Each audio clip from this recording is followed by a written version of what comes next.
Hey. Time for an out-of-this-world story from rSpace. They say a name is just a name, but what happens when your wife lets it slip and calls you by the wrong one? Today on rSpace, a slip of the tongue or a Freudian nightmare? Cheating wife called me financially useless. Now she's discovering who really built our wealth as I enjoy my new beachfront property. I found out that my wife is cheating on me, and it hurts so much because I've been trying to figure out what I've done wrong that has led to this point. Everyone says that being cheated on is never your fault, and I used to agree with it in theory, but now that I'm here, it is so hard for me to think that there wasn't something I could have done differently at some point to have prevented this from happening. Maybe showed her more love, took her out more often, and listened to her even more often. However, in some moments, I realized that it must have all come down to money. I'll get down into the whole thing a little later, but I'm not actually 100% sure. However, the entire thing only points to finances being the source of the problem. I genuinely tried as best as I could when it came to money. Okay, let me start off by saying that I, 36 male, and Lily, 33 female, have been married for 8 years, and it has been great for us. At least it was great for me. Every relationship has ups and downs, but I'm sure we had so few downs that I could say that the relationship was very, very good. It never really seemed to me like we were in a rut or that we were going to hit the rocks over something stupid. I mean, if a relationship is coming to an end, you'll see the signs, and I definitely didn't see any signs before finding out about this cheating. One important thing is that when I and Lily met, I was bouncing from job to job. Looking back, it wasn't a fantastic choice to get married with that kind of occupational instability, but it worked out because it very quickly became evident how I needed to sort out my financial state. So, I really put my all into it in the very first year of marriage. I was able to loan money from a bunch of friends and family, and I went into buying a bunch of broken laptops and smartphones on eBay, and then I'd repair them and resell them on eBay. Just so you know, I have always had a lot of experience with technology. Most of my jobs revolved around that. Anyway, over several years, I was able to take on more and more products to fix up and sell at a profit, and I was even able to get a little warehouse and a few staff by the end of the third year. That was when I was able to start saving money and making some investments. Honestly, things were going pretty well. At several points, I asked my wife if she'd be interested in joining me, perhaps in some kind of accounting or financial role, but she always said that she was fine working where she was working, so I didn't put too much pressure on her. However, that started to annoy me pretty quickly because as my own income started to increase, her income barely did. I knew she wasn't earning as much as me, and while I didn't go out and buy a sports car at the first chance I got, it was clear she was not able to do all of the things that she really wanted to do because she was watching her finances. So I'd buy a nice gift for her here and there, just as a way to thank her for sticking with me on the journey. She would always be highly appreciative of it too. However, things really changed when she turned 30. It was almost hard to notice at first, but she started to get a little more demanding. By the time she was 32, it was impossible for me not to see. She started to feel very entitled to my money, probably as my income had risen to a very comfortable level. I was selling used and refurbished electronics on a much larger scale, and I had bought a franchise restaurant location and a car wash, both of which were bringing in sensible money. Maybe at that point she'd become very intimidated by the financial divide. I knew things were off when she asked if I could buy her the new BMW i7. I told her it was a lot of money to commit to. That very clearly upset her a lot, but after some months, when her vehicle started having issues, I caved and got it for her. After then, she'd make comments about wanting a new designer bag or comments about how she wished she could travel to Europe like her friends. It started to get annoying. What's funny is, I didn't even connect that with the cheating until, well, after the fact. Finding out about the cheating was rather interesting because I had no idea. I was always so busy that she was at home a lot more than me, so I couldn't say if she was going out more than often or whatever. There was a day that I said something to make her laugh, and she called me Max amidst her laughter, but she didn't even realize it. At least, I don't think she did. My name is Christian, nothing close to Max, and I knew enough about her colleagues, family, and friends that I couldn't understand why she'd accidentally call me by another name that I didn't recognize. I tried my best to let it go, to be honest, but I simply realized that I wasn't wrong to try and sniff out whatever was going on.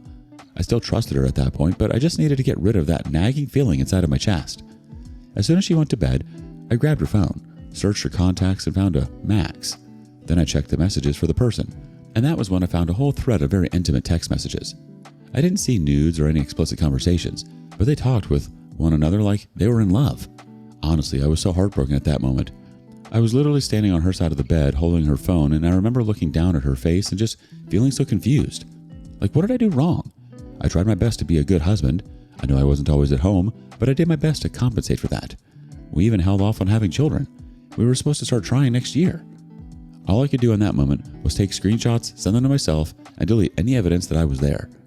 I made sure to take down Max's number because I really needed to figure out who he was. I needed to have my questions answered. Ultimately, I found out that this guy's full name is Maxwell, and he works in a consulting firm in our city. I have no idea how they met, but does that really matter? She's clearly been cheating on me with him, and it hurts like hell. I honestly don't know what to do. I just need advice and people's thoughts to figure out what step I'm going to take from here on.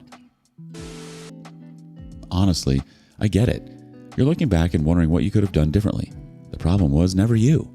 It was the fact that she was entitled to a lifestyle she didn't earn, and when you didn't hand over the keys to your entire kingdom, she went looking elsewhere. Update 1. Well, I thought that confronting Lily was going to be the answer to everything. I knew the confrontation wasn't going to be easy, but I assumed that I'd be lucky enough for things to sort themselves out after the confrontation. All it has done is hurt me more. A lot of the time, you don't want to know what people actually think of you because, pushed to the wall, Lily decided to say what she actually thought of me. I think there was about a full week after checking her phone where I was so confused as to what to do. I know that might sound weak to some of the people reading, but it was like my life had been turned upside down. She had no idea and she was still doing things like normal, but I couldn't. Every time that I looked at her, it just felt like I never really knew her to the extent that I thought. It was a very painful experience for me, quite honestly. Ultimately, I realized that I just needed to confront her. I wasn't going to make some big show of it because I just needed answers. So I sat her down and I asked her who Max was. She made an act of not knowing who I was talking about, but I could tell she was pretending. I told her that I knew everything and that she should know that I knew more than she hoped from the simple fact that I knew his name. I asked her to not make things harder than they needed to be. She still played dumb. It was only when I started talking about the things they said to each other in their messages, including the pet names that they had for each other, that she knew without a doubt that I knew what she had been up to. She started off by trying to say that it was just a little excitement for her and it wasn't meant to turn into a long-time thing, but that it somehow did. She claimed that they never did more than chat, but I let her know that I didn't believe that at all. There truly was no explicit material in the screenshots I had, but that didn't disprove anything. It didn't even matter if they had slept together or not because it was evident that she had cheated on me in one way or another. I told her that she had betrayed my trust and that if she wanted to sleep with someone else so bad, she should have just ended the marriage or even proposed an open marriage, though I would have said no anyway. Instead, she found someone else, and she didn't even just use him for the pure physicality of it. It was clear from the messages that these two people were more than just bedroom buddies. That part somehow hurt me more. She was getting emotionally involved with someone else and talking to him like how we used to talk to each other in our best days. And that's when she just seemed to lose it. I guess she was tired of acting docile. She said that I was the one that pushed her to find someone else. She said I was never at home and that I didn't do enough to please her. Obviously, I denied both of these. I knew I wasn't at home that much, but I always did everything I could to make up for the time when I wasn't around. She had also never expressed how much she wanted me to be around more, because if she had, I promise I would have cut back more. Instead, it always seemed like she was in support, and her financial demands made it seem like that even more so. And regarding me not pleasing her, I brought up that I bought her the car that she wanted, even though it was really expensive, and we even had a cruise planned for later in the year. I always got her expensive things for her birthday, Christmas, Valentine's, and other special occasions. To act like I was some kind of an inattentive husband hurt. She said that those things I did weren't enough. According to her, I had so much money, a lot of which she believed I was hiding from her, yet I wasn't allowing her to even have a little fun with that wealth. You're a man who got lucky with your business, but honestly, you're financially useless, especially when it comes to me. Yeah, to say that part hurt would be an understatement. I knew it wasn't true, but it hurt because it showed exactly how she thought of me. It seemed like once I started earning a lot of money, I started shifting from a husband into an ATM. It breaks my heart. I lost my temper at that point. I'm ashamed to say it, but it is the truth. I screamed at her to pack her things and get out of the house. I yelled at her that I was going to divorce her, and I never wanted to see her again. She just started shouting back at me, and I honestly can't recall a single thing she said. My head was filled with rage at that point. Eventually, she went upstairs, and I was able to force myself to calm down. She eventually came down with some of her things in a suitcase, and she headed to the door. Before she left, she couldn't help but shout at me that Max was better, and he never failed to spoil her. She was lucky she was out of the door soon after because the Hulk in me genuinely wanted to throw a table ornament at the back of her head. That's how things have been. She's been served with the divorce papers, needless to say, and now we're anticipating the mediation phase. However, both my lawyer and I know there's no way in hell that's going to go smoothly. She's going to try and milk me for every dime, and the worst part of it is that I fear there's no way to get her to take nothing. But the aim is for her to take as little as possible. I hope it works out for me. I will let you all know if it does. Update 2. Well, I'm back, and hopefully this should be the last update that I ever need to serve to all of you. I wrote some time ago about my ex-wife Lily, who started dating a guy called Max. Apparently her gripe with me was that I was never around, and then when I was, I wouldn't spoil her enough. Despite buying her a 2024 BMW i7, having a cruise planned, buying her the occasional designer bag, and giving her access to a high-limit credit card. She wanted to be stupid with money, and I didn't, because I knew what it took to get to that stage that we were at. Then, one of her parting shots was that I was financially useless. Well, I think that the more financially useless of the two of us has been made very clear to her, and that's something that makes me happy. Obviously, mediation failed, despite confronting her and her lawyer with evidence of her cheating. They said it didn't prove anything else besides her growing close to someone else. It was a frustrating process. Eventually, we found ourselves in front of a judge. It was a woman, and my lawyer had warned me that things likely wouldn't go great with that particular judge. They didn't. He gave her the equal split that she wanted on the things that we owned. We chose to sell our house and split the profits, and she took a massive chunk of the money that I saved. It hurt so bad. The only thing that made me a little lucky was that we managed to plead for my businesses to be untouched. She wanted the car wash, but we managed to negotiate for that to be substituted with a sum of money. I escaped alimony thanks to good work from my lawyer. But honestly, after the entire thing, I was so financially drained. We had to get rid of our house to make that split easy, and I had to find somewhere else to live. That was hard because everything was looking so expensive. But maybe in a sort of midlife crisis move, I made a pretty financially stupid choice and decided to make my new home a waterfront property. It is genuinely gorgeous, and back then, it was such a foolish move. Now, I'm glad I did it. Truth is, I feel like I'm the kind of guy who can make all the money he made back, and for the most part, I've built up pretty significantly, even after the large down payment on the house. I sold my car and bought something a little more practical, but still good looking, to save some money. Honestly, everything is back on the up and up. It will literally take years to get back to what I had financially, but I'm glad that things are looking pretty good for me. What made everything perfect for me, though, was when Lily called me. It was literally the first time we had spoken since we concluded selling the house. I think it had been 2 months since the divorce at that point. The first thing she asked was if she could see me, and I said that it was better that she said anything she wanted to say over the phone. Initially, I thought it was going to be something about getting back together, but nope. She went into a whole sob story about how Max had left her the moment the divorce was finalized. I don't know if somewhere in her mind she thought that was going to evoke pity, and that it hit her hard.